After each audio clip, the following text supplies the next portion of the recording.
You've probably seen those ads, right? The really bizarre, kind of unforgettable ones for CRED. And their whole pitch was so simple it felt, well, it felt way too good to be true. I mean, think about it. An app that gives you rewards, cashback, all this cool stuff just for paying your credit card bill, something you have to do anyway? It's no wonder everyone, and I mean everyone, was asking the same couple of questions. First off, what's the catch, right? There's gotta be a catch. We all know that if a product is free, you're usually the product. Your data's getting sold somewhere. But CRED seemed so upfront, which was almost more suspicious. It just made you think, okay, what's really going on here? And that leads to the second, even bigger question. How on earth is this company making any money? Seriously. For years, all you heard about was how much cash they were burning through. It looked like just another startup with deep pockets and no plan. But here's the thing. What looked like they were just setting piles of money on fire was actually them building something absolutely brilliant and totally unexpected. All right, so let's get into it. The whole secret starts with their velvet rope strategy. And the first clue to understanding CRED isn't about what the app does. It's about who they let in. See, while every other app on the planet was fighting for more users, more downloads, more signups, CRED went the complete opposite direction. They actually put up a barrier. Yeah, you couldn't just download the app and get started. There was a bouncer at the digital door.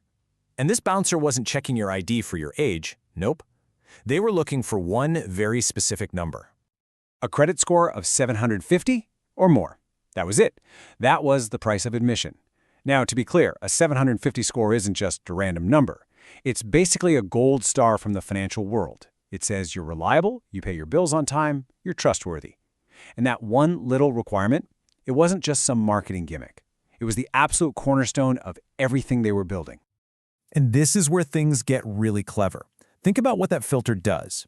Most startups spend a fortune trying to get millions of users, hoping they can figure out how to make money off them later. But CRED, they spent their money to get a very specific, very valuable group of people. They pre-filtered for the most creditworthy folks, the top 1% of spenders in the country. They didn't build a crowd, they curated a high-end club from day one.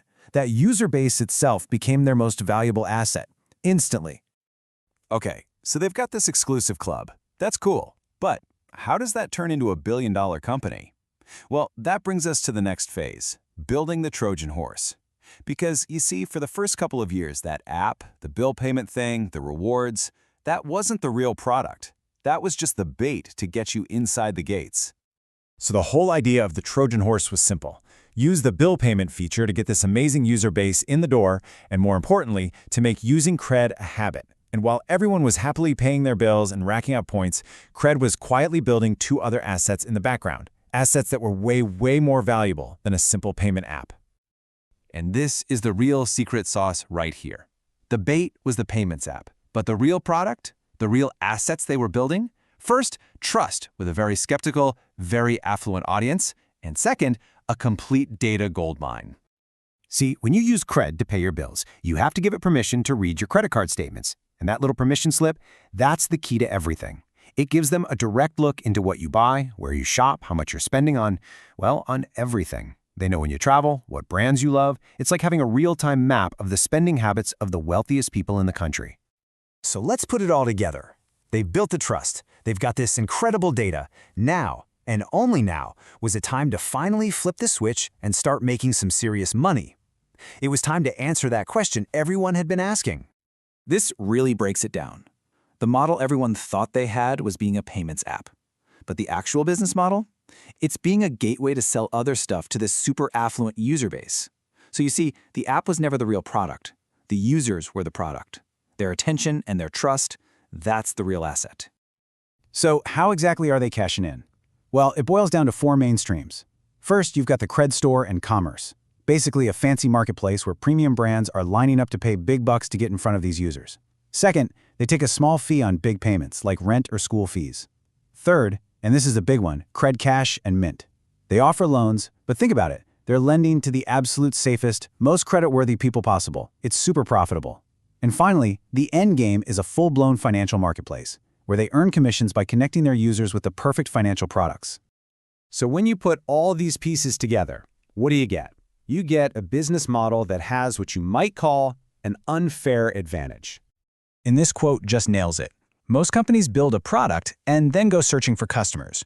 CRED flipped that whole script. They first built a community of the perfect customers and then figured out what they could sell to them. And this is the real genius of it all. They solved the single most expensive problem that every luxury brand and bank has.